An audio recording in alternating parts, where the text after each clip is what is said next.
Hello and welcome to this latest in our series of conversations about criminal justice reform. I am joined today by Middlesex County Sheriff Peter Koutoujian, and we certainly appreciate your being here. We want to, first of all, acknowledge that we are here talking to the sheriff today in the wake of his receiving his latest award. I'm sure there are any number of them that we could refer to. But the Coalition for Public Safety recently awarded him a Champions of Criminal Justice Reform medal or award, and we will talk about that in more detail a little further in the conversation. But congratulations on that, and thanks for being here. Thank you, James. Great to be here. As always. Actually, by the way, we should make the point that we're here in my facility, not your facility. You're right. Now. Yes. So thank you for being here. Exactly. We are at the training facility, the Middlesex Sheriff's Office training facility out here in lovely Chelmsford, Massachusetts. That's right. And we do appreciate your inviting us in, and I'm sure we're going to have an excellent conversation. Let's start by just kind of giving people an overview again. I know this is basically Sheriff's Office 101, but just tell our audience, what is the Sheriff's Office? What is your ambit? How is that different from other law enforcement entities in the state troopers, local police, et cetera? Mm-hmm. So, and first let me describe what Middlesex County is, because it's really important people understand what the county is, because therein the structure, the population things lie much of what we can and cannot do in our field. So Middlesex County is a county comprised by 54 cities and towns. It's 1.6 million people. It's one of the largest counties in the entire country, top 25 in the entire country, actually. But it's a different and a unique structure because there's 54 cities and towns, a number of urban centers, and then a whole lot of suburban and then some rural centers as well. So it's a really diffuse and diverse county. It's also one of the more highly educated counties in the country, one of the wealthiest per capita in the country. And so it is a different type of population than in many others. And just to clarify, excuse me for interjecting, but when you say largest among the top 25 largest, you're talking about in terms of population. Population, that's right. Okay. Yes, yeah, pure population, and we're the largest in New England by far, and one of the largest around the country as well. So it's a significant population that we watch out for, so to speak. Our job predominantly here in sheriff's offices in Massachusetts is corrections, the care, custody, and control of those that have been put into a jail pretrial, being held on bail or without bail, or those that have been sentenced, generally through the district court for up to 2.5 years. They'll come to see us. We will hold all those that are being held pretrial, and then if they are charged through the Superior Court, the much more significant felonies that will go on to the much higher level of incarceration, they'll go from our jail into the Department of Corrections facilities. So that's really where we are. We do have law enforcement function. We have a SWAT team. We have canines. We have community assets like Community Command Center, mobile training facilities and things like that. But we work with them. We work with our local police chiefs in conjunction and support and supplement what they're trying to do rather than overstepping them. That's not our role in Massachusetts. We're almost like a regional law enforcement entity to support, to protect, to do corrections, but then also to support our local law enforcement. Okay, so one of the things, for instance, that you wouldn't do, I guess, because it's the local police department's responsibility, would be actually investigate cases and bring charges, et cetera. Yeah, we wouldn't. I mean, we could. We are a law enforcement authority in the county. We will assist in the investigations. We have a digital forensics unit that we utilize to help local police departments too. So a lot of that work is done through us as well. So we will not be primary on those. We will assist in whatever the local police department undertakes and ask for our assistance in as well. And what is the relationship between the sheriff's department and the state police? It's really the same sort of thing. I mean, we are the primary law enforcement entity for our county. We work with state police. Sometimes we have our own internal things that we need to work on. We will utilize the state police. But again, we're always there to support and assist and supplement anything that they need as well. But a lot of times they have really what we have too. They don't really need our support as much as sometimes the locals will need our support because of the assets we have. Okay. And how many facilities are you in charge of, or is the sheriff's So right now office? it's just one. We were in two. We had the Middlesex Jail and House of Corrections in Billerica, and then we also have we had the jail actually in Cambridge in the 22-story tower in Cambridge in by Leechmere Station. We've left that. We've moved all the pretrial men that were there. We've moved them all to the facility in Billerica. Okay, so just the one facility now. Any plans, like as you said, move from two to one? Any plans to go To the move other from one way? to two? Yeah. Well, I mean, that was part of the promise, quite honestly. We were part of the promise of us getting out of Cambridge as quickly as we did because the state had that asset of the building. They wanted us out. We were the only tenants in that entire building. They wanted us out as quickly as possible so they could turn that building over and reap some profit off of it, I guess. Sadly, the building is still standing there and nothing has been done on it. We rushed out there. And so we are supposed to have been relocated, at least our pretrial, down the southern part of the county.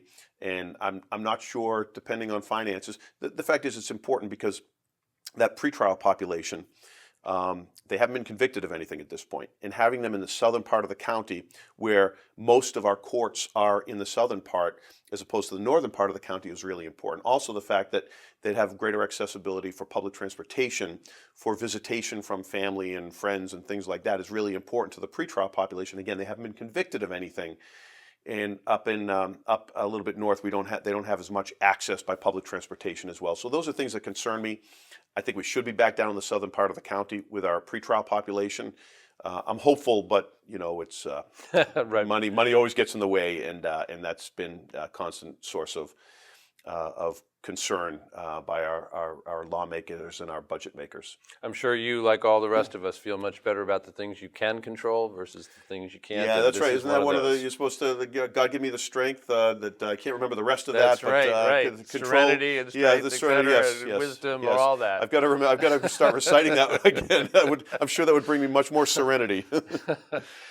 So does that mean, though, that having moved from the two facilities to the one, does that mean that it is at capacity, and are you struggling with any issues around that kind of No, thing? actually, our capacity is good. We have a capacity of about 1,500 beds. That's a capacity. Now, that doesn't mean that you get 1,500, men, pretrial or sentenced men in there, because each unit can be very different security levels, and so you can't just max out all the beds. It's not like you just fill into every bed there. Certain units have capacities. And if you just can't put everyone in a bed around, because they won't be there'll be a security risk in this one, there'll be a health risk for themselves or others in that one. So you don't really have a capacity of 1,500, even though that's the ultimate capacity. Right now we're about 1,100, maybe a little bit less. We found that our population has decreased to a degree, but it's the sentenced population that has decreased. Our pretrial population has increased. And really offsetting any decrease in the sentence number, which is disappointing, because you'd like to think that we're able to decrease everything, but we're about 500 or 600 sentenced men out of the district courts and about 500 or 600 pretrial men, and then we've got about 100 women out of Middlesex County, but they go to the Department of Corrections in Framingham, and of that population, is probably about 40 or 50 are pretrial, and 40 or 50 are sentenced women that are all doing their time at the Department of Corrections facility for women in Framingham. So that sounds like there is roughly speaking, a 50-50 split between the sentenced population and the pretrial It's population. actually a little bit. It's actually about 60-40 now, 55-45, 60-40 now. With the pretrial being on the larger end, something that wasn't the other way around some years ago. Mm-hmm. And I do want to actually talk about that a little bit in a little bit more detail shortly. But before we get into the kind of the nitty gritty of some of the criminal justice reform ideas and programs that may be in place or being contemplated, there are just a couple of issues I'd like to touch on, because they're generally in people's consciousness at this moment. Sure. One of them is that in Arlington we have recently been debating, and the the selectmen decided to make Arlington a sanctuary community. Right. And I understand that the definition of such communities is very diffuse at the Right. moment, very amorphous. So, but nonetheless, we have moved in that direction. And there is curiosity about whether there is any connection between declarations of sanctuary status by communities and towns and the sheriff's department. Is there? No, there really wouldn't be any tie-in here. I think, James, you put it right. What is a sanctuary city? And I think when people are speaking about federal budget cuts to these sanctuary communities, there's really no definition of what it is. Each one has a slightly different policy. Some are done by executive order, some are done by their council or their board of selectmen or aldermen. So each one is slightly different and the rules are different. So I don't know that you can, there's no real definition. People call themselves that or they call the community that. It doesn't mean there's no real meaning of what a sanctuary city is, except, as you said, in a very diffuse way. And we don't deal with this issue in the same way that a local police department would, because we're not out there arresting people. That's really where that issue becomes more the hot button issue for communities. We deal with them when they've already been under arrest, placed under arrest. They've already been held on bail or without bail by a court. So we're at a very different point in the spectrum of the criminal justice journey, so to speak. So our issues are a lot different than those in the communities that everyone is especially fired up about right now. Mm-hmm.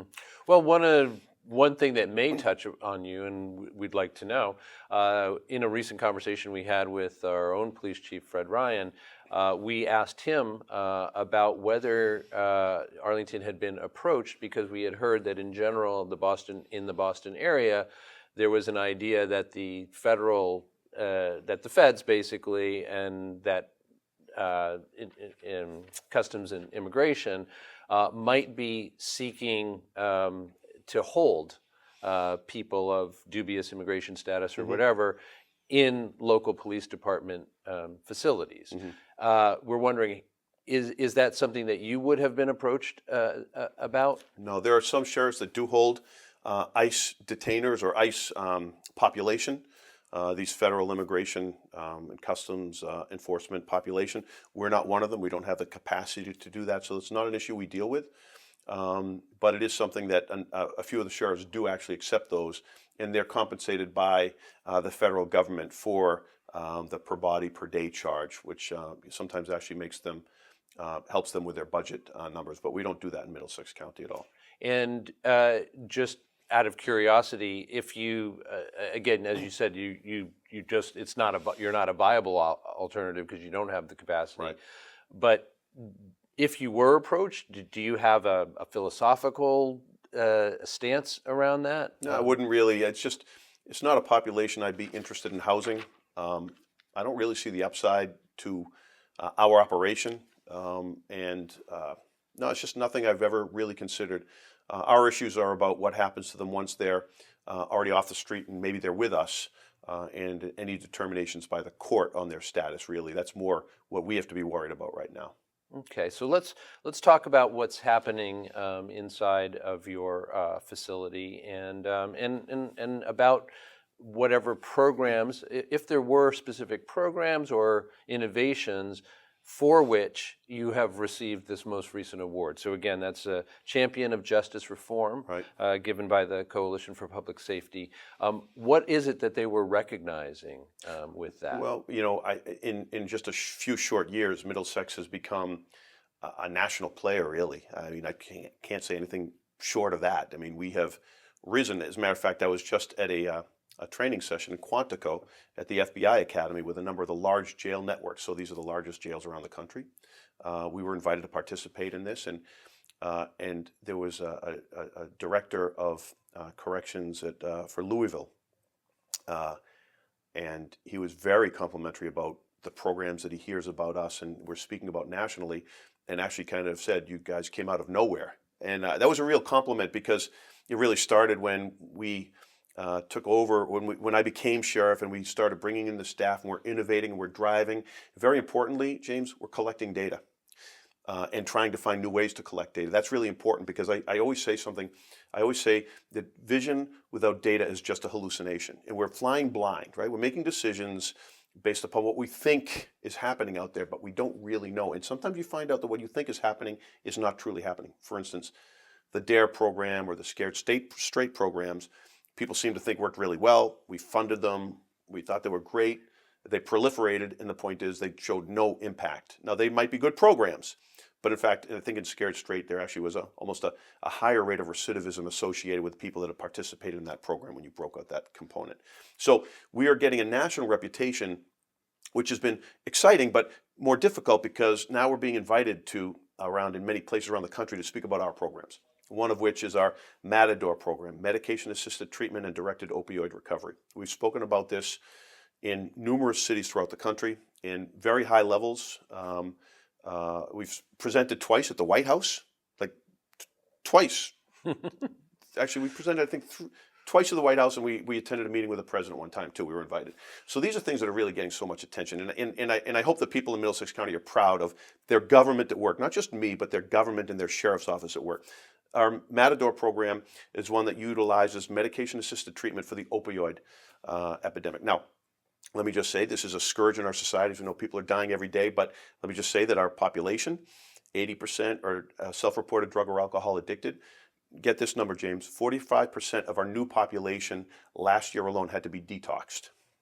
And of those with polysubstance abuse or polysubstances in their system, huge predominance of opioids in their system. So this is a real problem, and we're addressing it in a way using a medication-assisted treatment and antagonist.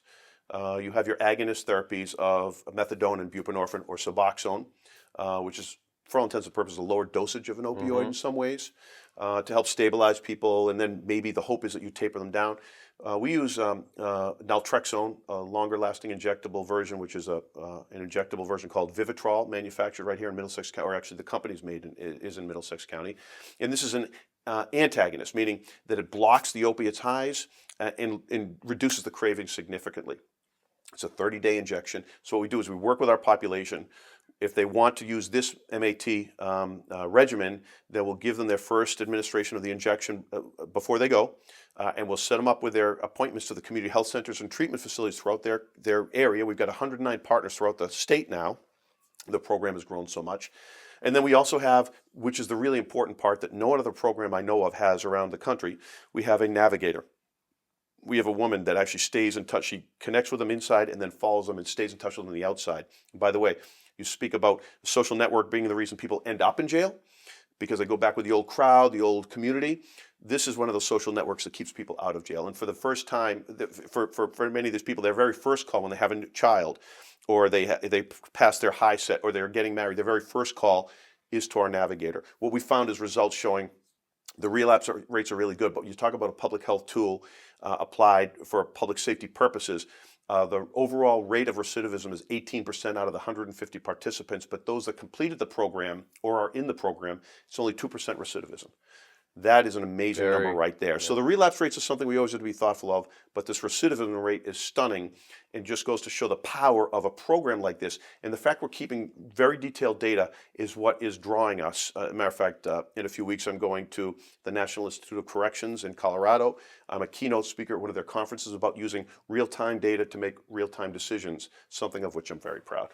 So that program then, the Matador program that you've just been describing, relates to people who are leaving who are the leaving. They're already incarcerated. When and you going say back they out. go, Right. when they Yes. go, it's Right. going back Right. out again. Yep. And I know that there is a lot of attention currently in terms of the bills and other ideas that are in the state legislature, kind of pending debate and perhaps votes. A lot of concentration on this same issue of how to help people reintegrate into society, right. Coming out of jail or prison.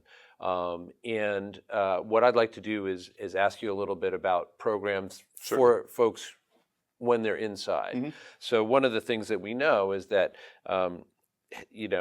in terms of health care within a facility, a lot of the times somebody is going to find him or herself in there because of substance abuse, right. As you already cited. Mental health issues are mental health driver, issues, right. Exactly. So what are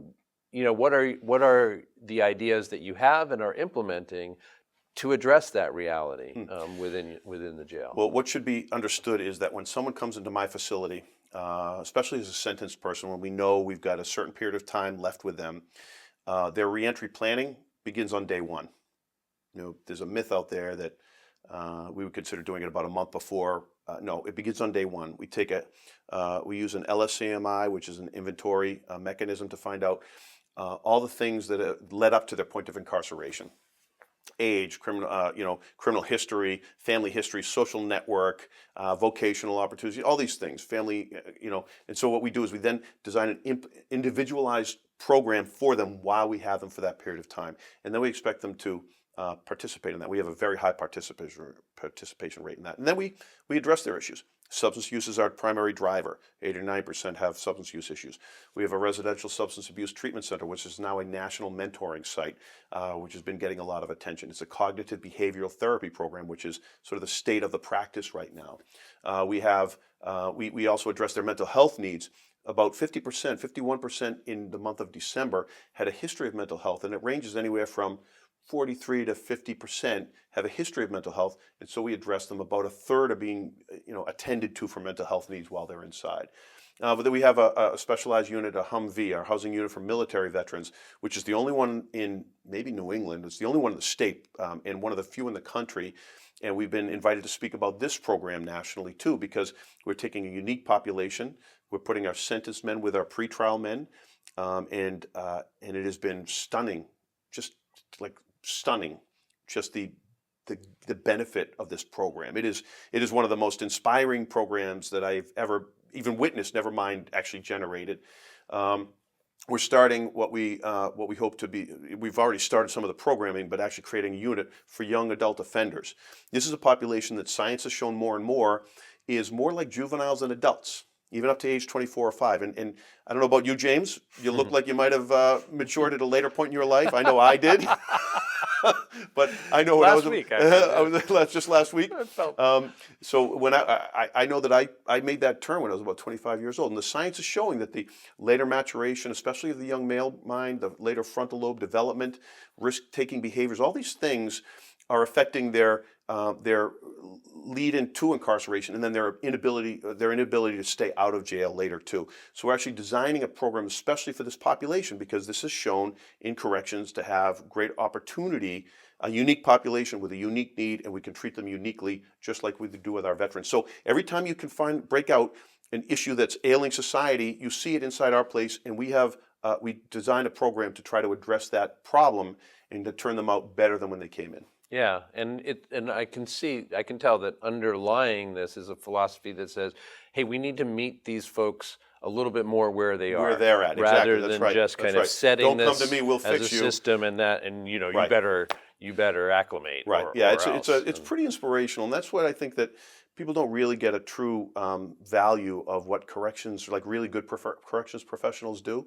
I mean, not only what corrections officers do, it's a very difficult job, but then also the others that are in the programming, the opportunities you have to turn people's lives around is pretty awesome. And by the way, it's a population that society has forgotten about. A population that they've forgotten about, they don't care about, they just don't want to remember. The least of us really in our society, and we get a chance to try and help prop them up and address their issues and maybe make them a little bit better. And we have this window of opportunity of incarceration. Now, let me just be clear. I've said something that I'm very proud of our programming.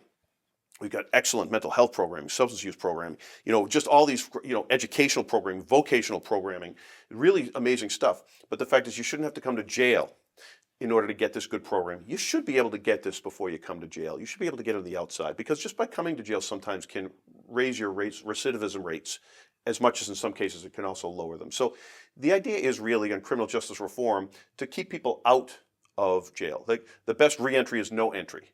And that's where a lot of this Coalition for Public Safety work was being done too, is to try to keep people out of jail, or at least when they do get out of jail, to have the support systems in place so they don't have to come back to jail. Yeah, I'm very glad you cited that, because other experts that we have been speaking to as part of this series, that's been a very consistent theme, that we would all be much better off if we had better systems in place to, again. That's right. And especially with the mental health population. I know that Arlington and Chief Ryan have done amazing work on this, But what happens is so much of our police work, police are being responsible for so much more than saving society. They're mental health workers, they're healthcare workers, they're domestic, negotiators, and so much of what they do is dealing with mental health situations in their community, and they're the only time, it has been more recently, that the only way they can seem to resolve it is by making an arrest, and they shouldn't have to do that.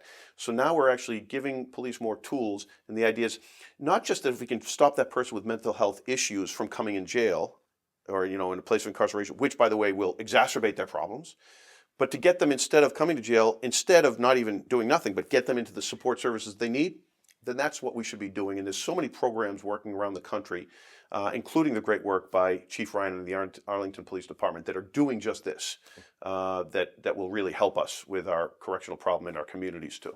And we spoke with Chief Ryan, not long ago about a couple of those programs, diversion programs and restorative justice programs that are in place in Arlington. Is that relevant to Absolutely. To the work that you do as well? Yeah, we actually started, this is another one, I don't even know if you're aware, but we became involved because when I was presenting on a panel with the White House, there was a White House Office of Innovation spokesperson there too. And we connected, and we joined their initiative.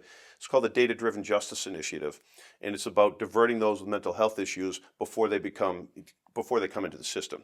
And it was really great. Was we signed on, and they asked if we could get another couple of signers on, and we reached out to Middlesex, and our relationship with our chiefs is so good in Middlesex, and the sheriff's office now especially, that we reached out, and Chief Bongiorno and Chief Ryan connected with the rest of the chiefs, and we immediately had about 20 to 25 police departments join into the initiative with us, which, by the way, showed the commitment of this community and all the work they've been doing, which then also, because the program moved to the Arnold Foundation, which then made us, Middlesex County, one of their primary points of focus for resources and expertise because of how much we just jumped on board with such a large mass. Immediately when we signed up, we were about 12% of the entire signers on across the country, just in Middlesex alone.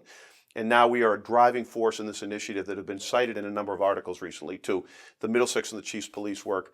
And these programs, by the way, show that you can have a very small amount of incarceration with mental health situations if you have the proper data in place to understand who these folks are, and then the services in place. It's a great program. Yeah, and it's a good reminder, as you alluded to earlier in the conversation, the sheer size of Middlesex as a county, and therefore, your sheriff's department means that, initiatives like this, once you jump on board, they can really get ramped up. Yeah, and quite honestly, it's the chiefs, the levels of the chiefs of police in Middlesex County, the progressivity of these chiefs that are already doing programs like this on smaller scale and disjointed because they're all doing it individually or sometimes in some regional areas. But the fact is, around the country, it's not going like that. You'll have one metro area that's doing something, but it's easy in a metro area. They have one huge mental health facility, other than their jail. We're the largest mental health facilities in most of our counties right now. But they'll have one hospital, one community health center, or a few, but just all in a smaller area. This model is going to be very different, much more applicable to the rest of the country as well, right out of Middlesex. So, I wanted to talk about something that you and I have actually spoken about before. It's a tough issue, I think, for a lot of people, and that is what either can be called segregation or solitary confinement that happens within our jails and prisons. First of all, what portion of the population are we talking about when we talk about these conditions? Well, it really depends on the facilities or the systems themselves. We don't do solitary confinement in Middlesex. We do have restrictive housing. It used to be called segregation, but we kind of term it differently because it's done differently now. Some of the facilities have different, issues and needs that we don't have. But the fact is, we have a restrictive housing unit where people are held in their own cells. Their movement is more limited, but the fact is they still have access to all the same programs, spiritual counseling, religious. So, among other things, they literally just have interaction. They still have interaction. Yeah, so it's not 20 people. And listen, the idea of this solitary confinement. I just watched a documentary the other day about a prison in the South that's doing this solitary confinement. It was horrifying because you can see where mental health can completely diminish under this system, we are very aggressive in cycling people out of this unit. It should only be for short periods of time. Most times it's for the protection of them or for others, really. So it's really not, it's not a disciplinary unit at all. Sometimes it needs to be done for some discipline, but it's, people are out in a matter, usually a couple of weeks. We have meetings every day. We check on their mental health status, a lot of it's mental health issues. We connect with their caseworkers with whom they're still interacting while they're in this status. So we're very much on top of it. In fact, we're so on top of it. We were just accredited by the American Correctional Association, and we're now participating as a pilot site for their new standards on the idea of restrictive housing and solitary confinement. So we're even pushing the envelope even a little bit further, because I think we're in really good shape now, but I want to see if there's any ways we can do things better, and then what we can learn, we can help other shops understand and apply in their own settings too. So it's really important that we address this head on. Yeah, and I think absolutely we want to make very clear what you said, which is in the cases where restrictive housing is invoked, at least in our county, it's not punitive. No, it's for other right. reasons. It's for the safety of the person either being placed there or for others. Right. And sometimes it can be a disciplinary issue, but it's not, it's really almost a timeout more than a punishment, right? You just can't, you can't, other places have a different population. They got lifers. I mean, the more difficult issues, I think, deal when you're dealing with people that are serving life imprisonment. And how do you punish them? I mean, what punishment? You can't put them in prison again, right? So what do you do with them? But I'll just say that this idea of solitary confinement of 23 hours a day, it's inhumane and it's unproductive. And so we should be moving away from that in whatever ways we can find to do so. Okay, that's great. One of the last things I think that I will ask you about goes back to something we were talking about before, and that is the pretrial population. As you say, that has been actually growing in sheer numbers and as a proportion of the overall population. Right. So I know I've heard that there is, I don't know if it's come from your department or other sources, proposals that there be a women's jail created so that those women are not having to be housed in Framingham right. at the moment. But and I welcome you to just talk about that as part of your overall answer. What I'm wondering about in terms of the pretrial population, though, is why is it that such a large portion of people who are still in the presumed innocent phase, right, of this process, what are the reasons why? The driving factors. Yeah. So once again, Middlesex was innovating. We were the only sheriff's office to sign up for a study with the National Institute of Corrections on the idea of pretrial population.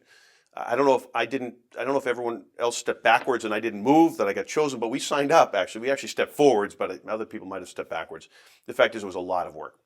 We did a lot of work in gathering data from inside our shop, working with probation and the state. For the National Institute of Corrections, we provided this data, and what we found was that Middlesex had the higher rates, and our average length of stay in daily population increased by 24% and 30% respectively, or I don't remember if it was that order for which term, but they both went up significantly, 24 and 30%. And then every day a person stays longer increases that by 12, right? So this is something that's very concerning to me, because the pretrial population doesn't get the types of programming that the sentence population gets. So they're sitting in there. We've got some new, really amazing programming. We're starting with some tablets that's, again, innovating. No one else in Massachusetts is doing it, which is really promising. But the fact is, it's more dead time for them. And the fact is, if we don't get them into the real programming, especially if they wrap up their sentence 9 months or a year later in jail and they walk out onto the street from there, we've never had the chance to make them better. And in fact, just by being in jail for that period of long, with no programming especially, they'd probably come out worse. So that is something that's really concerning to me. And I believe as a society, we need to address that issue. I think the courts are not moving the cases as quickly as they should. And I think that if there were greater time standards so that people have to be accountable in a more quick fashion, that we would move these bodies or these cases through more quickly. And at the very least, I might have them moved from this pretrial population to the sentence population, and then at least I get to give them programming. And by the way, then they understand I've got this date, I've got these programs I can undertake. It's a better environment for them rather than just the pretrial jail population. And as far as the women, we're not doing enough for our women. We've got 100 women in Middlesex, and we became more involved in their lives. We have some of our staff that goes up and meets with them regularly. We're starting to get them onto the Matador program where we've reached out, but people have to understand we kind of forget about the women. They're a smaller percentage of our incarcerated population, but what they don't understand is the impact on families and communities is more significant. The reasons for them being there are very different. Their mental health rates are different. So the fact is, women are predominantly committed for non-violent offenses. So much more for the co-conspirator or the accomplice crimes, helping their partner, their loved one, in either hiding evidence or committing a crime. They get caught up in this, or for not giving information to the authorities to help them prosecute their partner. They're 5 times more likely to be a primary caregiver of a child at home than the men are. And yet we don't address these needs in the same way. And by the way, the men are in Middlesex County, and the women are going to, from around many other counties are going to Framingham. You talk about public access to transportation, opportunities for visitation. There's so much diminished. And they're also lumped in with the Department of Corrections population. So now you're mixing 2 completely different populations with unique needs, shorter term and longer term, very different populations alone. So I just think we can do more by our women. And I just believe there should be a regional women's facility for all the county women. Now that would include Middlesex, there's some Essex, there's Norfolk, there's Plymouth, there's Suffolk does a lot of their own. But if we created a critical mass of women, we could have specific individualized programming for them, which is more suitable to county time. Why is it the men are coming, to my House of Corrections, but the women are going to a Department of Corrections facility? It's just not right. And there's an inequity in that I just find very frustrating that we're not doing enough for our women. Right, and as you say, it would make more sense, it seems, both for for your responsibilities and for what you want to do for these incarcerated women, if a larger swath of them, a larger geographic swath, were placed in one place, but they were equal, they were the women in the same population. situation. They're kind of a unique. They're unique as opposed to the state population. They're unique. They have unique needs. We should address their needs uniquely. So you have referenced a couple of times now in this conversation the fact that both men and women prisoners or those who are incarcerated are forgotten, largely forgotten Yes.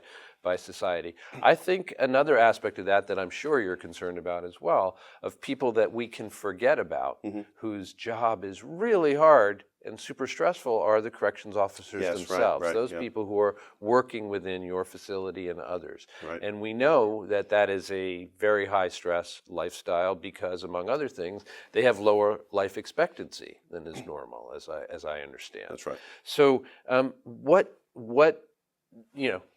is going on What do we in do? Middlesex to be mitigating that situation? If So when I possible? was first appointed sheriff, I had seen some figures about corrections officers or professionals having, higher rates of earlier mortality, higher rates of suicide, divorce, substance use, and alcoholism. And then I started to try to look into this a little bit more and found out there's really no research for corrections officers. Corrections officers I call the silent guardians of public safety. They work really hard inside in an environment that's really hard on them. They have to be hyper vigilant at all times, but they also have to be respectful and be open-minded at the same time and empathetic at the same time too. Police and fire and these other first responders, we know what they do. We say thank you to them appropriately. We never say thank you to our COs because we don't see them in our communities. Yet 24 hours a day, 7 days a week, Christmas, Hanukkah, Rosh Hashanah, it doesn't matter what that holiday, Halloween, whatever that Thanksgiving, it doesn't matter. You got men and women that are taking time away from their families to be in the facility and protect us. So it's a really hard job. We actually started, we had a conference, the first in the nation at that time, on corrections officer wellness. So we've undertaken a number of initiatives to address that. In fact, going so far as to work with the Department of Justice, Justice Assistance Project. I can't remember the full. It's like one of those federal things that get a lot of different, letters and numbers. Acronym, Yeah, right. Yes. But we actually did a really thorough study on what was going on with our population. Because of this engagement, it was the first time that a body of work was put together about the issues affecting corrections officers, including PTSD. So this whole body was put together by this PhD in Colorado. And then we actually did an exchange program with Ada County in Idaho, which is out of Boise. And we actually took back a number of things we learned there into our shop. Now we're actually being seen as a shop to go to when you want to learn. Matter of fact, in Maine they had a number of casualties of corrections officer stress. Sheriff up there asked me to come up and speak at a conference he's going to hold, I think, in September. So this is something Middlesex has been right on top of. It doesn't always make the job easier. It doesn't make it all flowers and daisies and happy. But we think we've been addressing the needs of our COs better than we had before. But even if you do that, it's a tough job and no one says thank you. So I will say this to anyone that's watching: if you know a corrections officer or you happen to meet one, shake their hand and say thank you as you would a police officer, a firefighter, or a veteran. That'd be really important to me. And I'm wondering also whether the many programs that we've already talked about here that you have in place for the prison population, whether if those programs are improving their health, wellness, prospects, et cetera, whether there's a corollary benefit to the corrections officers who are supervising. So that's a great question. So this is my feeling. If you're doing better programming and you're creating a better environment for offenders inside, then you're creating a better environment for your corrections officers. You're creating a safer environment for your corrections officers and really their families too. That's my feeling. And I think we've done that.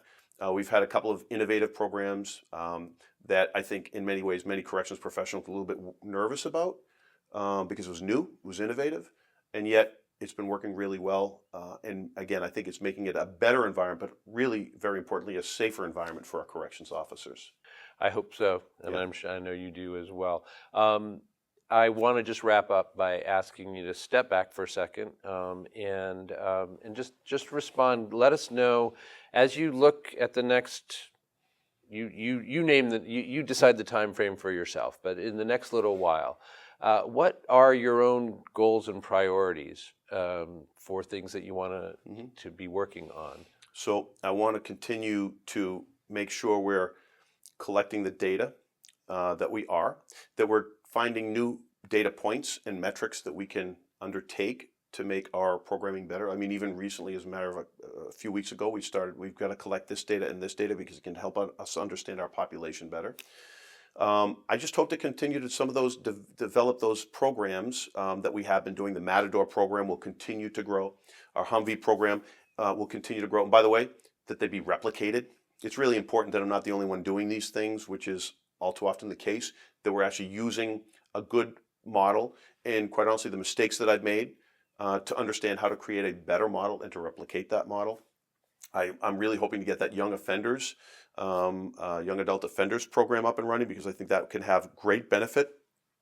Each sheriff's office has an opportunity as a petri dish for how to address the things that ail our communities. And that's really exciting to me, is to find innovative ways, collect data, and show society how we can address things.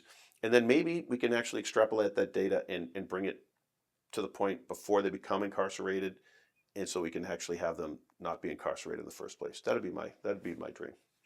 Well, as always, I want to thank you for taking the time to talk and explain in such detail a lot of what is going on in Middlesex County under your leadership. We appreciate it. I also want to just make very clear to everybody, we are impressed when there is something to be impressed by. Mm-hmm. And it does seem to me that it's not simply that you're a figure of authority and we want to just bow down, but it does really seem like you're presiding over a model department, and one which I echo you in saying I hope does get replicated beyond the county, within the state, beyond the state, within the region, and on from there. Because it does seem to me like you've got the right things in mind, the right values underpinning them, and the results coming in. Well, thank you, James. And quite honestly, James, your questions are not softballs. As I was sitting here answering the questions, I realized they were not softballs. They were very probing, very on-point questions. So, yeah, thank you very much. It's nice to have our office recognized as such, because we do have a passion for turning turning us into a better world. So thank you so much. So we'll talk to you after your third visit to the White House. Sounds It'll great. be a different visit, I think, Yes, this sir. time. Yeah, it'll be very different. But I hope to share that moment with you when it comes. Thank you, Thank sir. you very much, sir. Thank you, James. And we do want to thank Sheriff Koutoujian one more time, and thank you also for tuning in. We hope that you've gotten something from it. That's always our hope, and we'll keep striving to make sure that that happens. Thanks for joining us. I'm James Milan. We'll see you next time.